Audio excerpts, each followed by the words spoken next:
আমি সুমি কিচেনে স্বাগতম বন্ধুরা। আজকে তোমাদের নতুন রেসিপি দেখার জন্য। তো বন্ধুরা, আমি এখানে একটা নতুন রেসিপি নিয়ে হাজির হয়েছি, বৈরাগী মাছ আর বেগুন দিয়ে ঝাল। তো এখানে মাছগুলোকে আমি ভালো করে কেটে ধুয়ে পরিষ্কার করে লবণ হলুদ মাখিয়ে দিয়েছি। তো মাছগুলো সামুদ্রিক মাছ।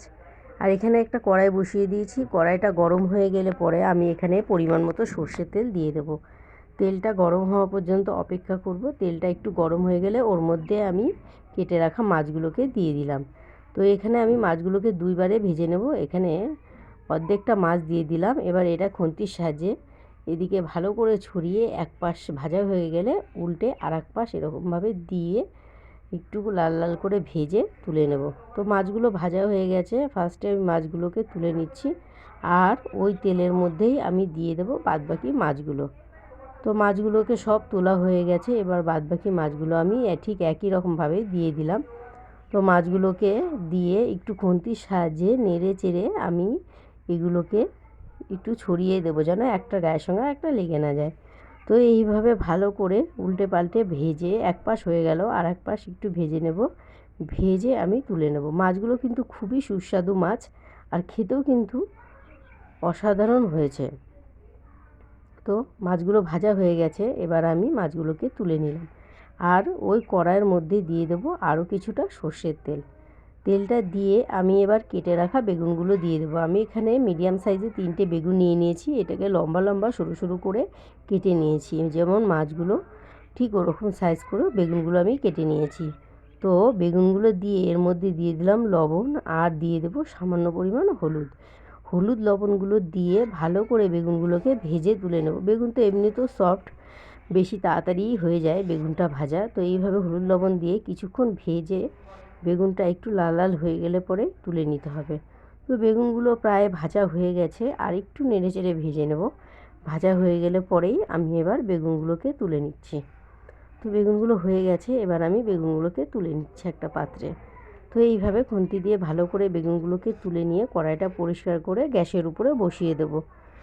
আর কড়াইটা একটু গরম হয়ে গেলে পরেই তেল দিয়ে দেবো। তেলটা গরম হয়ে গেলে পরে ওর মধ্যে দিয়ে দেবো জিরে।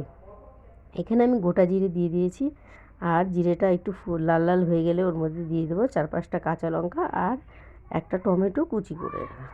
তো টমেটো আর কাঁচা লঙ্কাটা একসঙ্গে একটুখানি খুন্তি দিয়ে ফ্রাই করে নেব। ফ্রাই হয়ে গেলে পরে ওর মধ্যে আমি বাদবাকি মশলা দিয়ে দেবো। তো টমেটো আর কাঁচা লঙ্কা একটু ফ্রাই হয়ে গেছে। তো ওর মধ্যে দিয়ে দিলাম আমি এখানে একটা পেঁয়াজ বাটা। পেঁয়াজটাকে আমি এখানে পাটায় বেটে নিয়েছি। একটা বড় সাইজের পেঁয়াজ বেটে নিয়েছি। আর ছোটো মাছে পেঁয়াজ না দিলে কিন্তু ভালো লাগে না। পেঁয়াজটা মাছের স্বাদকে আরও দ্বিগুণ বাড়িয়ে দেয়। আর এখানে দিয়ে দিলাম পরিমাণ মতো লবণ দিয়ে একটুখানি টমেটো ও কাঁচা লঙ্কার সঙ্গে পেঁয়াজটাকে ভালো করে কষিয়ে নেব। কষিয়ে নিয়ে ওর মধ্যে দিয়ে দেবো হলুদ। এখানে আমি 1 চামচ হলুদ দিয়ে দিলাম। হলুদটা দিয়েও একটু ভালো করে কষিয়ে নেব।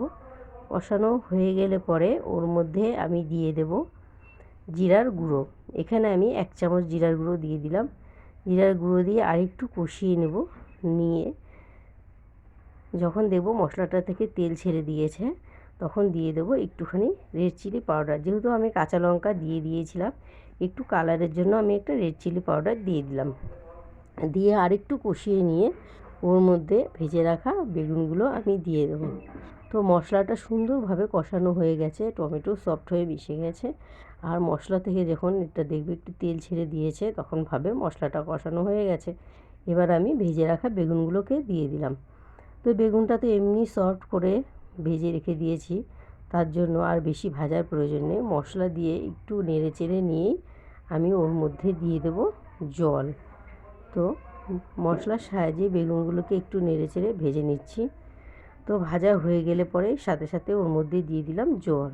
তো এখানে আমি যেহেতু বেগুন দিয়ে বৈরাগী মাছের ঝাল করছি, তার জন্য আমি এখানে জলটা খুব একটা বেশি দেবো না। বেগুন যেহেতু আগে থেকেই কুক হয়ে গেছে, তো এর মধ্যে সামান্য পরিমাণ জল দিয়ে এবার উপর দিয়ে ভেজে রাখা বৈরাগী মাছগুলো দিয়ে দেবে।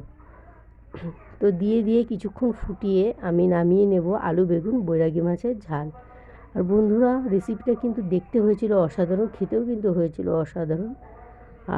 আর আমার রেসিপিটা যদি ভালো লাগে অবশ্যই লাইক কমেন্ট শেয়ার করবে, আর আমার চ্যানেলটাকে সাবস্ক্রাইব করে আমার পাশে থাকবে। আর কোনো নতুন বন্ধু হয়ে থাকলে তো অবশ্যই ফুল ওয়াচ করে সাবস্ক্রাইব করবে, বেল আইকন প্রেস করে দেবে। আর আমার রেসিপিটা দেখার জন্য তোমাদের সবাইকে ধন্যবাদ।